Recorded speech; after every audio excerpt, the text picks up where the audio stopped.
রাজধানীর মেট্রো রেলের কাজীপাড়া ও মিরপুর ১০ স্টেশনের ক্ষতিগ্রস্ত অংশ মেরামত করতে ৩৫০ কোটি টাকা লাগবে বলে জানিয়েছেন সাবেক প্রধানমন্ত্রী শেখ হাসিনা। তবে ডিএমটিসিএল এর নবনিযুক্ত ব্যবস্থাপনা পরিচালক মোহাম্মদ আব্দুর রব জানান, ২ স্টেশন মেরামত করতে মাত্র ১৩৮ কোটি টাকা খরচ হবে। এর আগে কোটা সংস্কার আন্দোলনের সময় হামলায় ক্ষতিগ্রস্ত হয়েছে রাজধানীর মেট্রো রেলের কাজীপাড়া ও মিরপুর ১০ স্টেশন। ওই সময়ে ক্ষমতায় থাকা আওয়ামী লীগ সরকার প্রধান শেখ হাসিনা গত ১৯ জুলাই এই ২টি স্টেশন পরিদর্শনে যান। পরিদর্শন শেষে মেরামত কাজের খরচ সম্পর্কে ধারণা দেন সাবেক এই প্রধানমন্ত্রী। জুলাই ও আগস্টের আন্দোলনে শেখ হাসিনার পতনের পর অন্তর্বর্তীকালীন সরকারের দায়িত্ব নেন ডক্টর মোহাম্মদ ইউনূস। এরপরেই স্টেশন ২টির ক্ষয়ক্ষতি নিরূপণে কমিটি গঠন করা হয়। এরই মধ্যে ক্ষয়ক্ষতি নিরূপণ করে সরকারের কাছে একটি প্রতিবেদন জমা দিয়েছেন কমিটির সদস্যরা।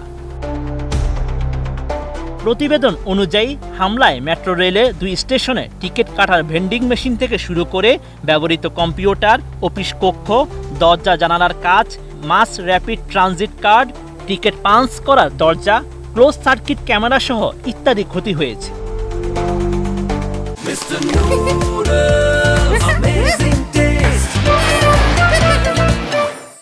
ডিএমটিসিএল এর ব্যবস্থাপনা পরিচালক বলেন, ২ স্টেশনের মধ্যে কাজীপাড়া স্টেশনটি তুলনামূলক কম ক্ষতি হয়েছে, ফলে সেটি সংস্কার কাজ শেষ করে দ্রুত চালু করার সিদ্ধান্ত নেওয়া হয়েছে।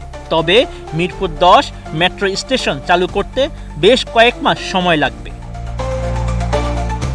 খরচের বিষয়ে মোহাম্মদ আব্দুর রব বলেন, প্রাথমিকভাবে যে হিসাব করা হয়েছে তাতে মনে হচ্ছে ক্ষতিগ্রস্ত ২টি স্টেশন মিলিয়ে সংস্কার কাজ করতে ১৩৮ কোটি টাকার বেশি লাগবে না। এদিকে সরকার পরিবর্তনের পর সংস্কার ব্যয়ে পরিবর্তন আশাকে ইতিবাচক হিসেবে দেখছে দুর্নীতি বিরোধী প্রতিষ্ঠান ট্রান্সপারেন্সি ইন্টারন্যাশনাল বাংলাদেশ বা টিআইবি। এ প্রতিষ্ঠানটির নির্বাহী পরিচালক ডক্টর ইফতেখারুজ্জামান বলেন, এ ঘটনার মাধ্যমে বোঝা যাচ্ছে বিগত আওয়ামী লীগ সরকারের শাসনামলে দেশে উন্নয়নের নামে কিভাবে লুটপাট চালানো হয়েছে। সেই সঙ্গে আওয়ামী লীগ আমলের অন্য প্রকল্পগুলোতেও একইভাবে হিসাব পুনরায় নিরীক্ষণের পরামর্শ দিয়েছেন তিনি। অন্যদিকে কাজীপাড়া স্টেশন মেরামতের কাজ প্রায় শেষের দিকে বলে জানিয়েছেন ডিএমটিসিএল এর ব্যবস্থাপনা পরিচালক। পরীক্ষা নিরীক্ষা শেষে যদি কোনো বড় ত্রুটি না পাওয়া যায় তাহলে চলতি মাস থেকেই মেট্রো রেলের কাজীপাড়া স্টেশন যাত্রীদের ব্যবহারের জন্য খুলে দেওয়া হতে পারে বলে জানিয়েছে কর্তৃপক্ষ।